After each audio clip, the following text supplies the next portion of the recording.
Hey guys, it's Halos. Welcome back to Fire Emblem Fates Birthright. Hope you guys are excited for part 2, and I hope you enjoyed Conquest part 2. That just went up on the channel yesterday, maybe. It depends on when I upload this. So, yeah, I think I'm just going to do a similar thing to what I did in part 2 of Conquest. And I guess I'll go ahead and just do the castle, just bring up to speed on the state of the castle that I made for the Birthright route. Sorry, I had a brain fart for a second. Yeah, so I think, I'll just show you kind of where I place things, just so you can have an idea of, what I did setting-wise, and then we'll do supports, and then we'll start the chapter, and I guess that'll just be, the general routine that we go through every single time we start a part of Fates. As you wish. So, yeah, I went ahead, and I went with the, I just went with the Hashiden style. These two styles, the Izumite and the Wind Tribe style, not that this is important, I just don't think that the alternative styles in Birthright are nearly as cool as the alternative ones in Conquest, but anyway, don't want to compare the two games too much. Yeah, so I'll just go ahead and I guess I'll show you kind of where I placed everything. Oh, there's the button. Okay. Yeah, so I just want to put our private quarters and Lilith's quarters, kind of here in the center. And then I've got resources right here, and I have the Dawn Armory and the Records Hall kind of next to each other on this, kind of straddling this thoroughfare. And then, yeah, that's pretty much it. I don't think there's anything else. That didn't take long. Yeah, supports. Where's the button? There we go. I'm not playing with a controller for Fates. Yeah, so in Conquest, you only at the end of Chapter 6, you just have Corrin and Felicia, but after Chapter 6 of Birthright, you have a ton of units, so we actually have a lot of supports to run through real quick.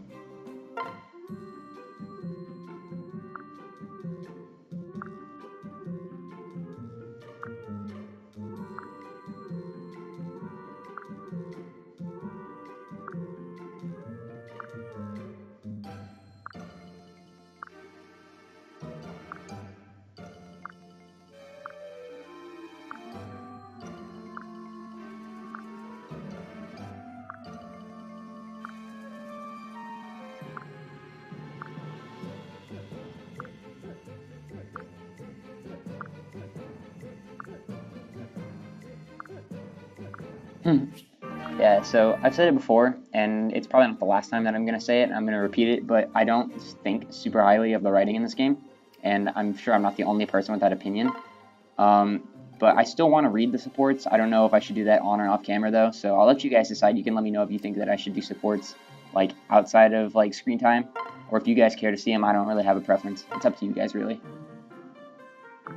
But for now, we're just going to go ahead and read them.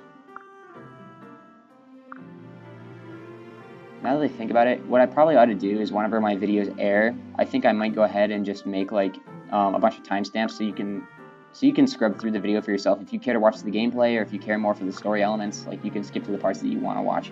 I think that'd be actually an okay way to do it, because I think the general structure of every single episode that I do is going to be more or less the same, so that it might actually be a good idea.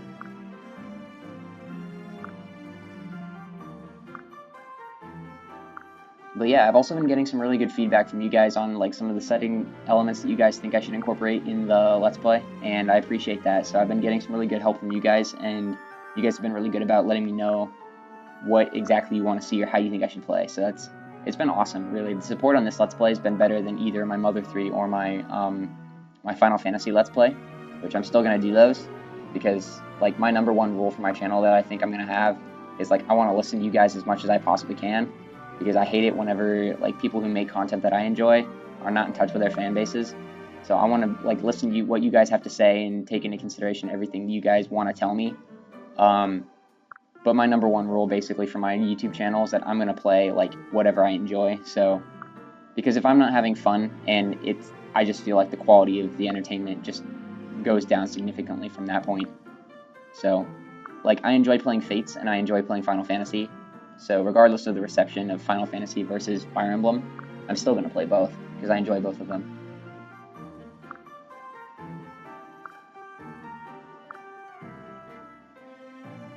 God, this is a long one. They're talking about tea.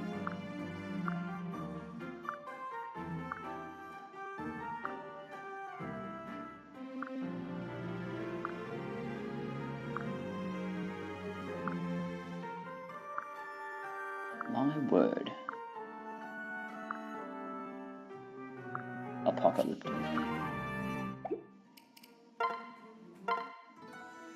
I don't know, there's always, like, it feels like in 3DS era not Final Fantasy, what am I talking about? Fire Emblem. It seems like every single character has a gimmick and they just push it super, super hard, like to the limit. And sometimes it can get obnoxious. Like Sumia and Chrom in Awakening, that's like the canon pairing right there. And there's S support. Their support all the way up until the S support is about pie, and is about Sumia cooking for Chrom. And I'm just like, oh my god, like, way to push the envelope here.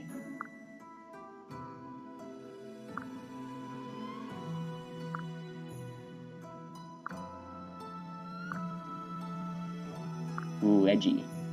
The edge.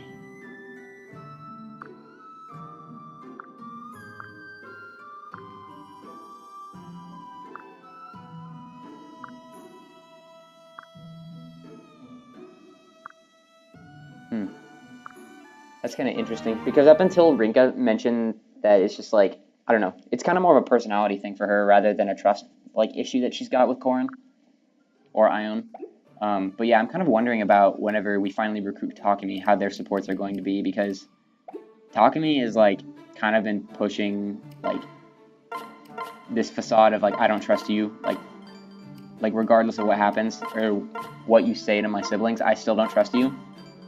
And then basically in Chapter 6, Ione just, like, completely pushed her, like, the family that raised her completely to the side in favor of, like, a family that she's just come to know. So it kind of just contradicted Takumi's entire stance. So I'm kind of interested to see how his perspective changes, if he's, like, I don't know what these are. Challenges? Is this just grinding? We're going to go for Chapter 7. I can always think about playing the challenges later for you guys as like additional content or something else, but for now I'm not going to worry about it. I'm just going to go to Chapter 7. But yeah, like, I'm kind of interested to see if Takumi is like ends up eating crow, or if he just kind of still doesn't trust Corrin or whatever. I'm going to be kind of disappointed if he doesn't have any change of heart. Like, he'd better freaking get his act together immediately. Hey. Listen. Understood.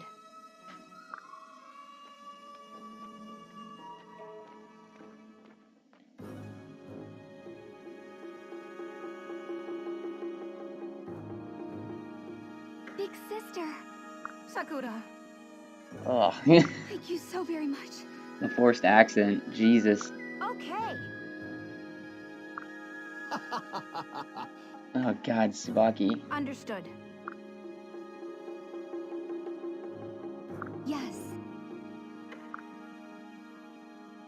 I see. Azura? We've got trouble. Listen. What was that? What shall we do? Lady Sakura. I'm always ready.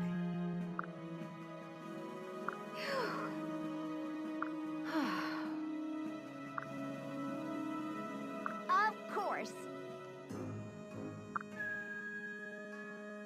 Yes. How can that be?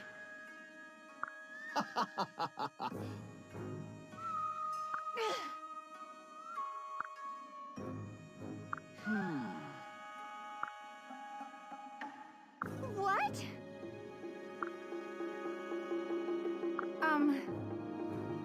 Please stop.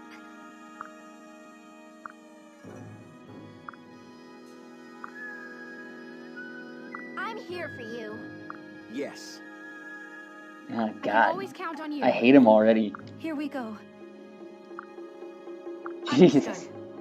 He's so abrasive, just instantly. He's like, I'm perfect. Okay, looks like we're all over the place speed-wise. Alright, let's check the inventory real quick. I just want to make sure that I don't have any items equipped. Okay, I don't think I have any items that aren't equipped at the moment, so that's not a problem. Let me check out the map as well, because I'm not super familiar with this map. Okay, we have chests, and there are outlaws. Yeah, so, okay, in Fates, as opposed to other Fire Emblem games, and I'm sure most of you guys are just aware of this, but some of you might not be, but basically there are no quote-unquote thieves in this game like there are in other Fire Emblem games. So the deal in Fates is there are, in terms of the Norians, there's outlaws, which are effectively thieves that have, this one doesn't, but some of them have the lock touch skill. Is it this guy? He doesn't have it, so it's probably one, either you, maybe he hasn't even shown up on the map yet. But there are some thieves with a skill, or some outlaws with a skill called lock touch. There he is. So lock touch allows you to open doors and chests without keys. So like I said, in terms of the Norians, there's outlaws, but in terms of the Hoshidans, there's ninjas like Kaze. Kaze has lock touch, which allows him to open chests and doors without keys. So yeah, there are two strategies just in general in terms of Fire Emblem with dealing with chests. Either you can actively open a chest with a thief or an equivalent, or what you can do is you can allow opponents' thieves to open them for you, and then just either steal those items back or kill the thieves and make them drop whatever it is they took out of chests. I don't think in this map that'll necessarily be a problem, because I think we can kill all the thieves before they manage to open any chests, but even still, I think what I want to do is on turn 1, I want Kaze to go for this chest. So, and then probably a good idea if Azura is here, and then Jakob can be here. I think this is okay. It looks like we have Dragon Vein, so we have Dragon Vein here, which kind of makes like a healing area like in the prologue. I think there was a map where there was like a healing area on the ground, and this as well, and I don't think there's anything else. Yeah, and then there's just like this boss down here, which we'll get to. But yeah, I think we're ready to go ahead and start. We didn't really do anything, but we might as well save, because why not? Hey! Listen up! Yeah, so it's Silas. Huh? Silas is recruitable on both routes. I knew it. No. So if you guys have been watching my Conquest run, then What? Silas was recruited in that as well, because he's bidirectional. Wait. Ugh.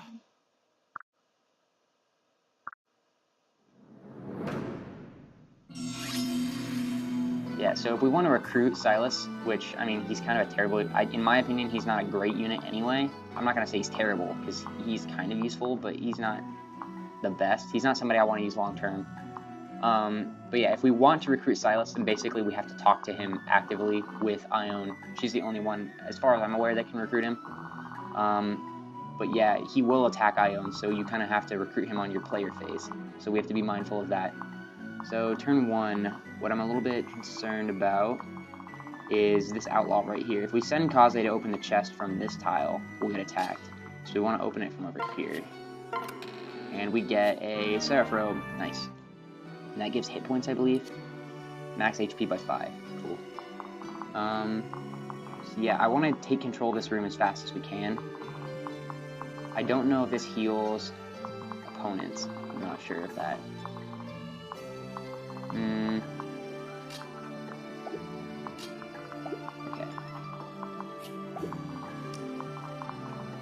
Yeah, what we might consider doing...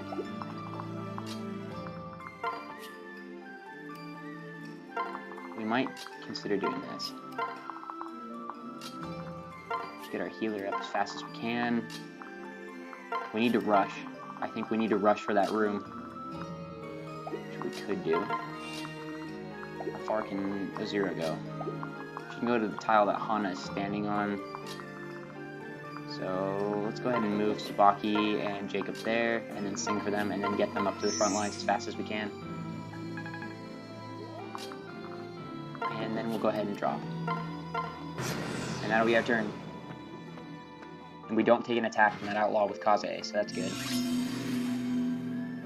These outlaws are going to be a problem, because Tsubaki is a flyer. And effective, in this game, effective damage, so he is a flyer, and in case you're not aware, or maybe you don't play Fire Emblem, but archers deal effective damage to flyers. And there's a lot of different kinds of effective damage, that's just one of them. Like in the prologue on Chapter 5, Mother, it was possible for Corrin in Dragon form to take effective damage from the Worm Slayers, or he could take serious damage from magic users. I don't think that was effective, but they did warn you about it. But effective damage in terms of fates, basically what that means is it triples weapon might. So the formula for calculating, for basically how might plays into, or comes into play, is every weapon has might. So I'm just going to use my mouse here, don't freak out or anything. But every single weapon has a listed might. So the Iron Bow has 8, this Iron Lance has 7. So basically, the formula for calculating a unit's attack is it's the weapon's might. So in case of this fighter here, it's his axe's might, which I'm trying to click on it, but I can't. Okay, it's 8 might plus his strength, which is 11, so that's 19. You add 1, so that's 20. Did I do that right? 11 plus 8. Yeah, so it's 20. I didn't do the math right. What did I do? 8 plus 11 is 19. Maybe it's just... Wait a minute. Isn't it might? What about this guy? 8 plus 4 is 12, but he has 13 attack. I don't know. It's something like strength plus the might or something equals his attack stat. For this guy, for some reason, this guy's doesn't add up, and maybe I'm just forgetting something, or maybe I don't understand. Maybe I need to look that up later. But yeah, so effective damage triples weapon might. So if this outlaw were to attack Tsubaki, this is just kind of an educational moment. I'm going to try to not spend too much time talking about this if I can help it, because I don't want this episode to get super long like the last one. But yeah, so if that outlaw were to attack Tsubaki, which would give him effective damage since he's a bow user, that means that he triples weapon might. So let's not even consider doubling. That'd be 24 plus strength.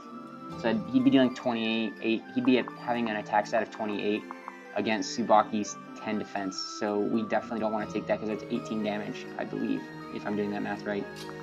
So yeah, we don't want to let that happen. So that's why we're going to choke this point right here with Rinka, I think.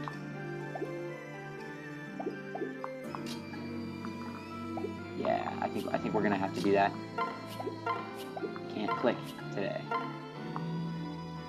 And I'm just gonna let her stand here. And then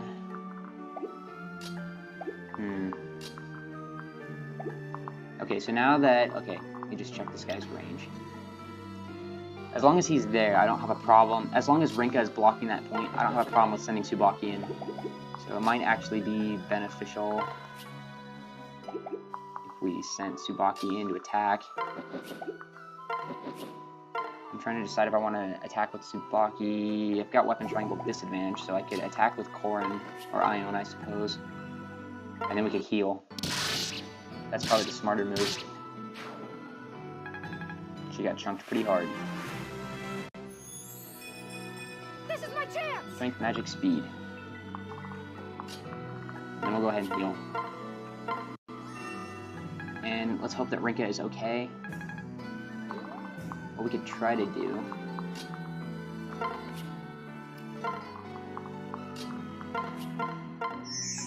Here's what we can do. I wonder if we can get... Ooh, not quite. Actually, we could probably trade chain. How far can you go? Not far enough without taking an attack from another outlaw, which is kind of a bit of a problem. I was hoping that maybe we'd be able to drop Kaze in range, but that's not really looking like it's going to be the case. So we can separate there, move in with Tsubaki, and then we'll send in Jakob, and that'll be our turn.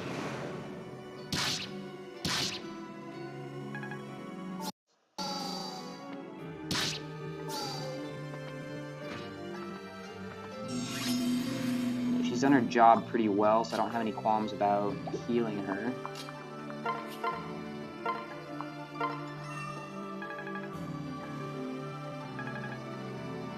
I might heal her again, I'm not sure. Zero's a long way away.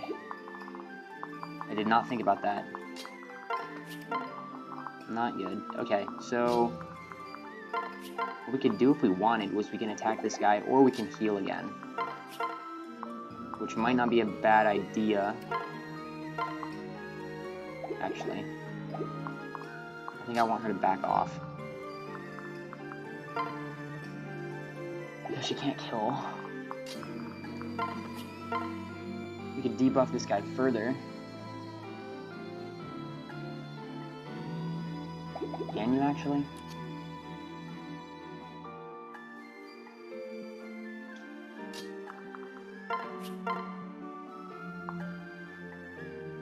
I'm gonna attack this guy instead.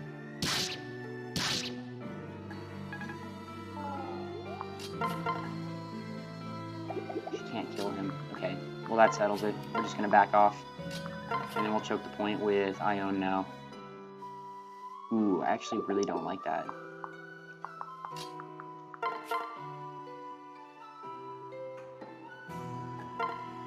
Do this, I suppose.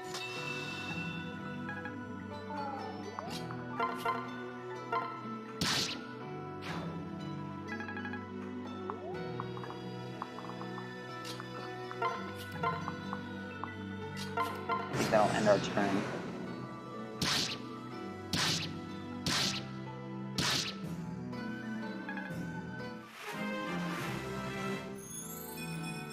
Remain calm. Skill speed res.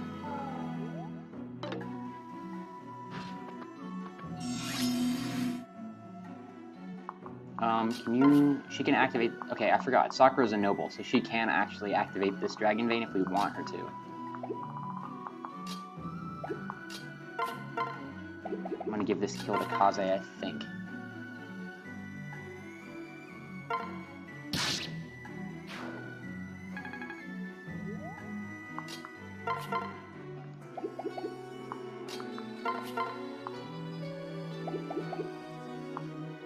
Kill there if I chose, or I can kill here. She'll take a lot of damage though.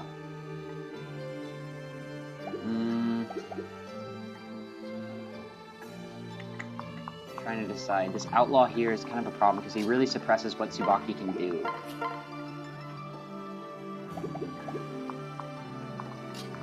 What are those hit rates? Not worth risking.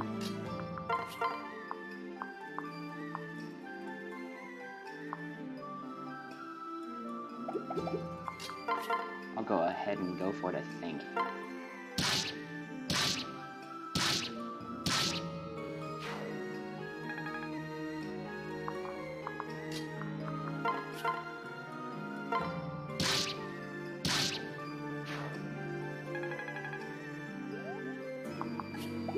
Here's what we could do. We can just kill this guy outright, can't we? Nice, okay. Didn't even have to worry about him anymore. Well, skill and res. Okay, we'll take it. Yeah, so I was kind of hoping that what we'd be able to do is kind of get over here as fast as we can before these thieves start moving for this chest. And there are a lot of units actually with money on them. That's kind of the thing about Birthright compared to Conquest is limited resource, and Birthright gives you a ton of shit. They give you a lot of really good weapons and a lot of really good, a lot of experience and a lot of money to buy equipment and forging. I think forging is a thing in Bates. Yeah, so this guy's got like 5,000 on him. There's a thief with 1,000, I believe, somewhere. Maybe he hasn't spawned in yet. And this guy's got 5,000 as well. So there's a lot of money lying around that we should probably try to get. I'm not worried about moving Sakura in because that outlaw and that mercenary down there are stationary. So we don't have to worry about them attacking us. Azira.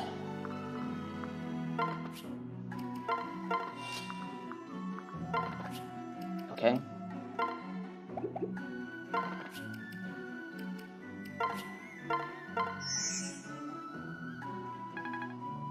Ooh, Jakob in.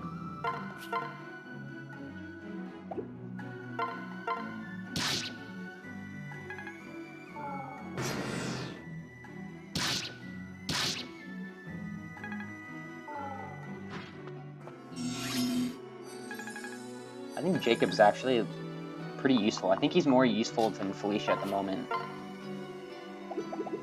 He might not be as effective a healer, but he's actually really good for chipping and for killing.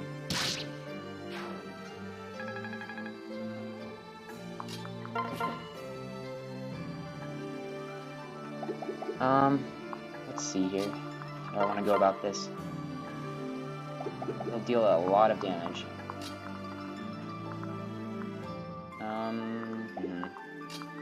Trying to make up my mind what exactly I want to do. I could just kill with Corrin, basically.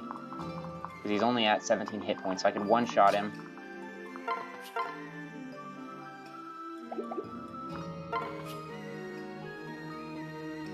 Let's see here. This is the making up my mind song. Okay, let's go for it.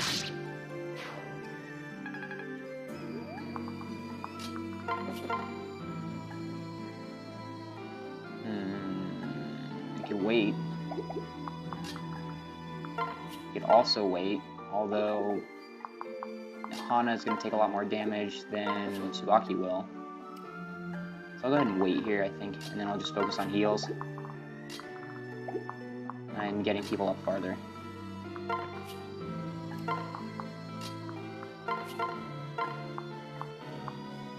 Actually, if she's at 16, he's at 17. Let's go ahead and heal Jacob, and then we can also heal Ione and get them ready for the next player phase.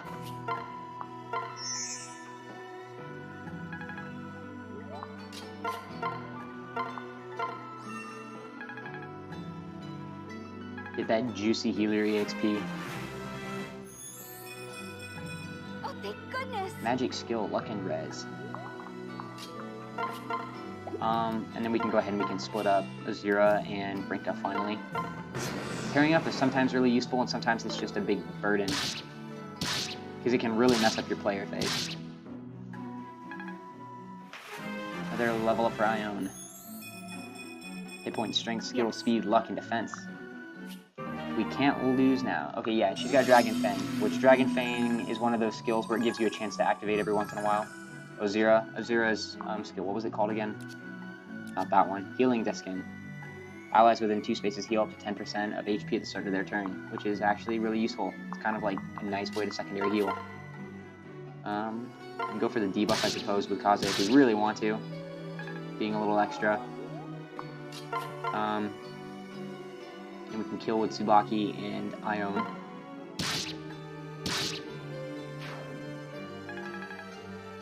Now, Rinka cannot reach. It's a little bit unfortunate. Because it means we're going to have to fight against the weapon triangle. And she's going to take a lot of damage. We can heal her twice, though, so we've got to keep that in mind. Is it worth? She's going to be taking 15 hit points worth of damage.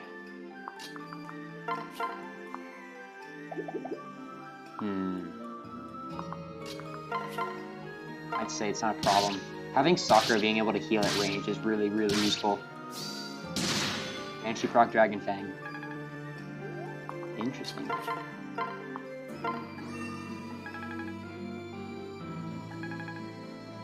What if we did this? I'll be in range of this guy, won't I? I will. That's less than desirable.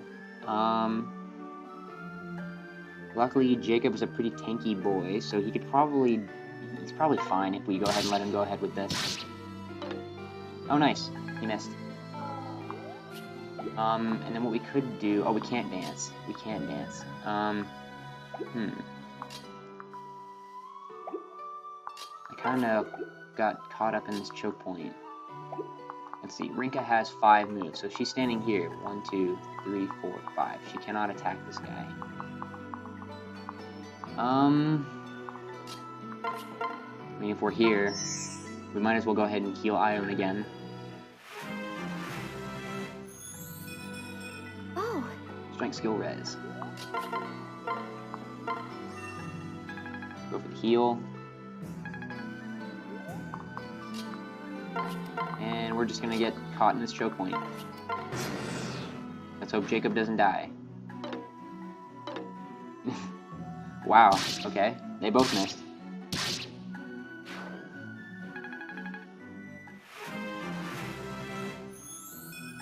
Well, Magic and skill. Come on, Jacob. And he gets Live to Serve, which I didn't talk about in Conquest Part 2, so I'm going to talk about that now. Basically, Live to Serve is a skill that healers can learn, so Elise can learn it, Jacob can learn it, Felicia can learn it. And Felicia actually did learn it in Conquest Part 2, but I had to make a cut over the part where she learned it. So yeah, I'm going to talk about it right now. Live to Serve basically says that whenever a healer heals somebody else with an ally, or heals an ally with a staff, they recover the amount of hit points healed. So that's a really good way to heal your healers. That sounds so weird to say. But yeah, it's actually a really useful skill because in a lot of Fire Emblems that I played, I don't know if maybe there's a Fire Emblem back in SNES era or NES era that I haven't played, so maybe I'm just ignorant, but in a lot of Fire Emblems, healers kind of struggle because they don't have a way to be healed unless you let them heal off damage taken through items. So yeah, that's why I think Live to Serve is a really, really powerful skill, is because it prevents healers having to take turns using vulneraries or whatever to heal themselves and not healing other members of your army. So I'm a fan. I'm not really concerned at all about this Outlaw, because this Jakob support with Ione is coming in really useful.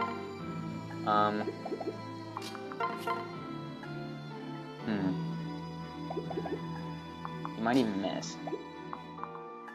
It's like if I have a wounded party member, I could actually heal with Jakob.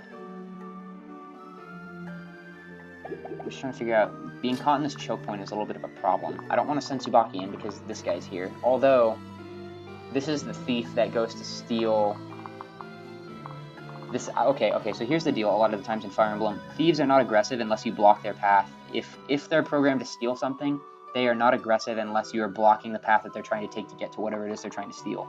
So this guy right here, he's trying to steal whatever's in this chest here.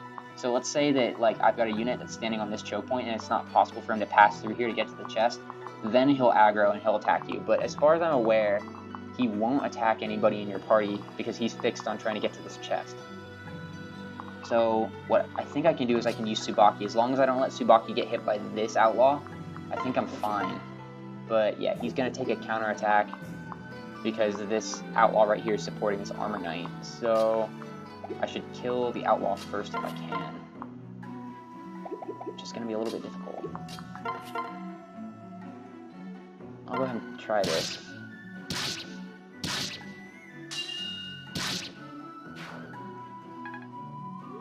Okay, and then what we can do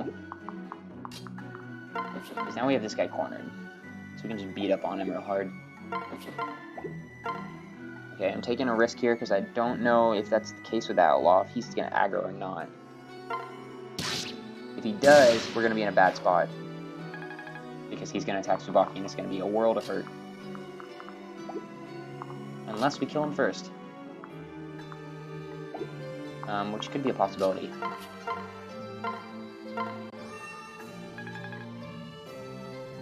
Yeah, so Jakob healed off some hit points because of Live to Serve.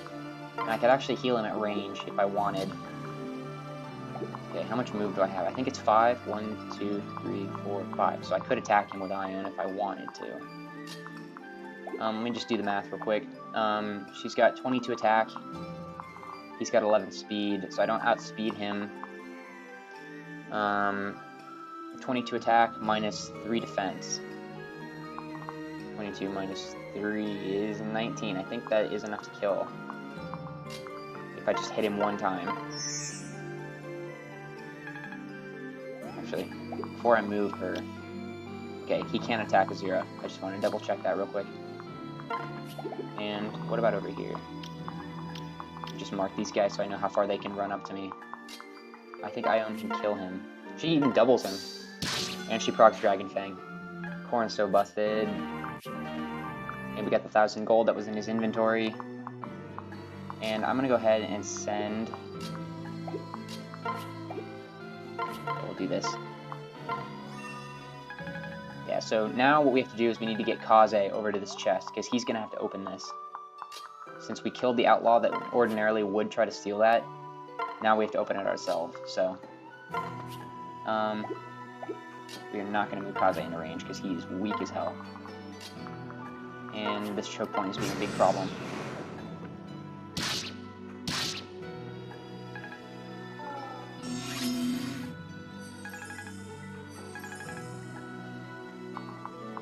I am an advocate of not letting Ione get attacked by these guys because they are actually decently strong. Especially Silas. Silas is actually going to be a pain. Okay, let me think about this.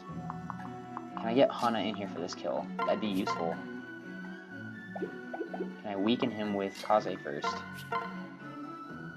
Yeah, we can.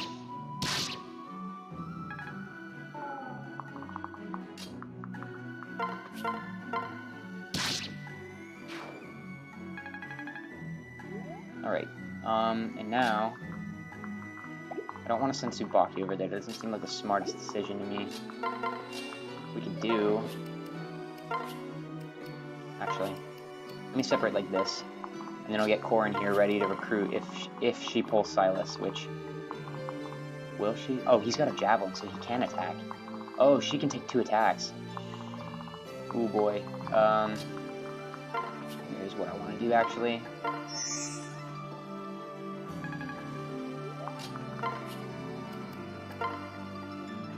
Skill, speed, luck, strength. She doesn't receive defense. Oh, boy.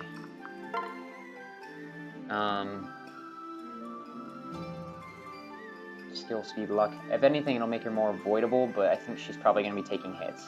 But we can do it anyway. Jacob doesn't have lock touch, but I'll send him this way, because whoever it is going to go over there to open that chest. Oh boy, this is a little bit nerve-wracking. This is the stressful part. Why didn't they aggro?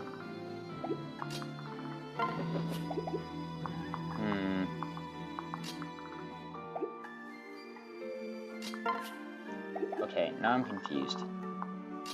Maybe it's because Ione herself isn't in range. I don't really know how to go about this. I guess I can run up and attack, but the problem is this guy... They're lance users. Actually, all 3 of them are lance users.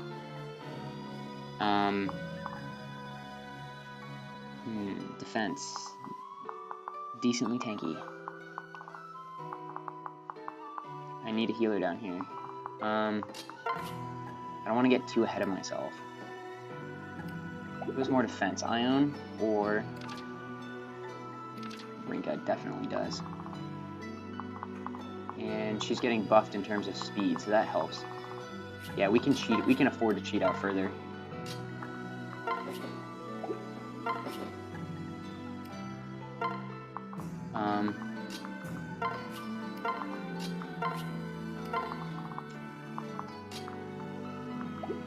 Just trying to decide.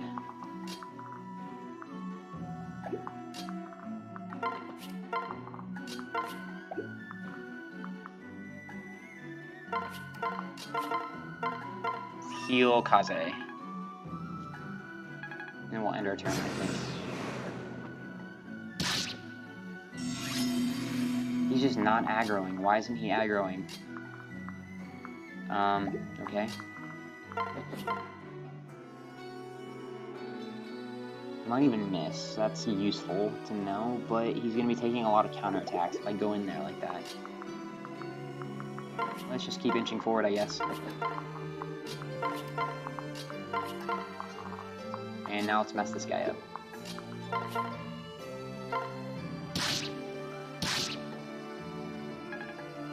Okay, what's your range? Not far enough for you.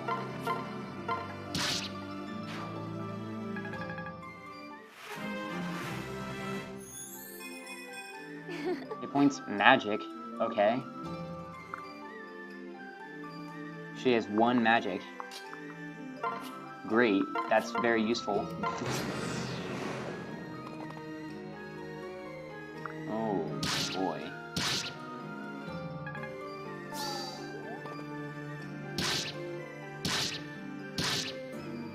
Okay, regardless, now Silas is close enough that we can recruit him.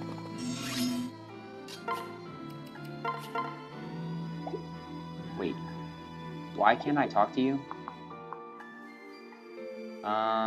Give me 1 second. Let me look that up. Okay, so I just read that Silas actually recruits himself at the end of the map, so I think we can actually defeat him in combat. So I'm not super worried about that.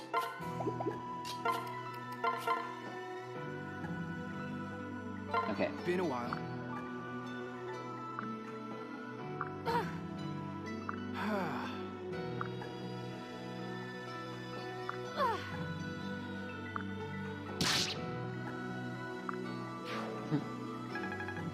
Okay, let's hope that's how you recruit him, otherwise I'm recording all this for nothing.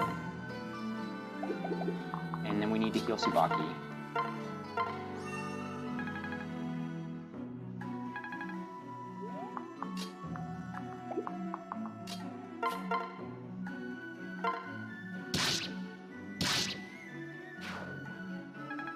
I hope he recruits himself. That's actually stressing me out now that I know that we killed him. Is this a route map? I think this might be a route map. Route. Ooh. Okay. So we need to be careful, because if we kill this guy, which is entirely possible... Oh boy, this is going to be tricky. I think I need to back off. I need Sakura to run.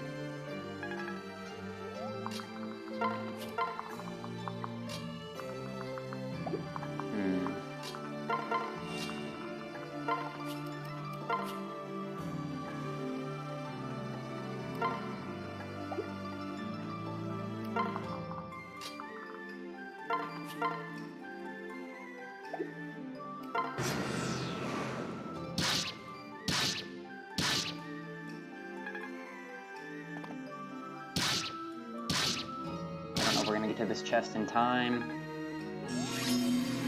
Actually, now I don't know if we're going to or not. And okay, Hana can probably outrun that guy. Yeah, how much strength? He's got 18 attack. Kaze. That's 5 defense, so it's 13. So he can take a hit if I decide to open the chest. How much move do you have? 1, 2, 3, 4. So you can attack this square. See ya. This chest is mine. Got an armor slayer. Okay. Too bad I don't have a sword user at the moment.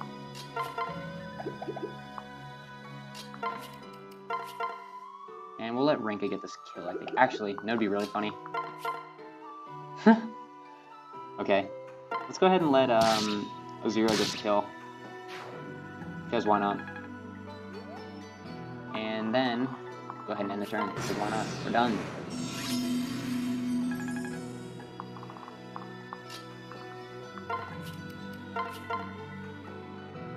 That's 6. 6 plus 5 is not enough.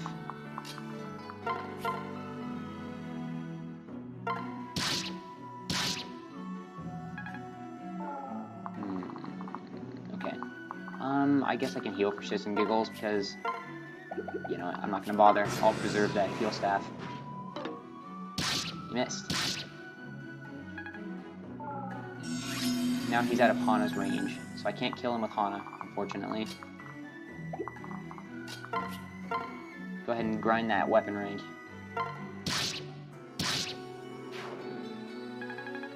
Alright, 5,000 gold. There's so much money lying around in this game.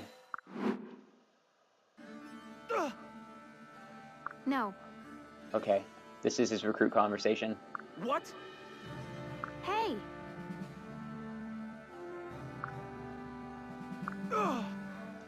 What was that? I don't know. Listen. On my honor as a knight.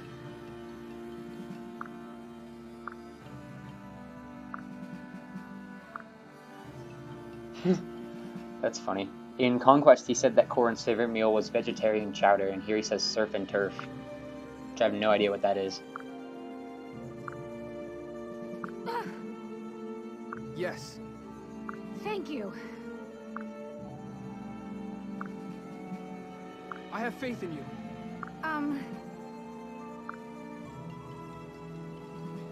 Absolutely. Yeah.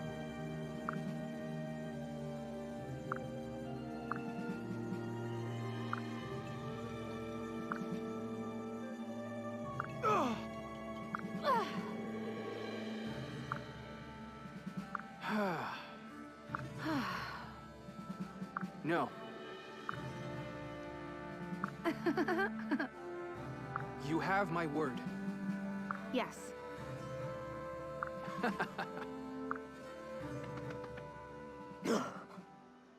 Please, listen. Hey, listen. No!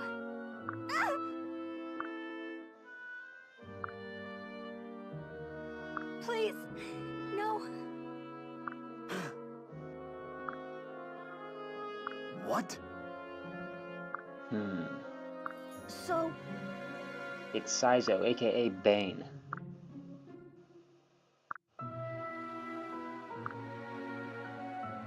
Yes. Fates be praised. I'll help too. I won't allow it. I refuse. Sakura. Hey. Understood. Thank you so very much. Yes. Yes. What? Whew.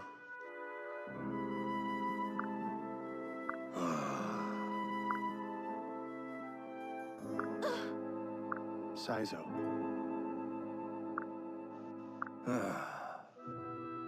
Yeah.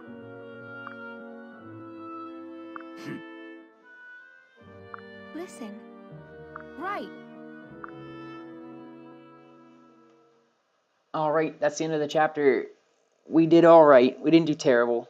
I could have made some better calls, but that's not what matters here. What matters is we're done with the chapter. So, anyway, leave a like and a comment. Tell me what you enjoyed about the episode, what you didn't, and I will look forward to seeing you in the next part. So, have a good one, guys. See you in the next one.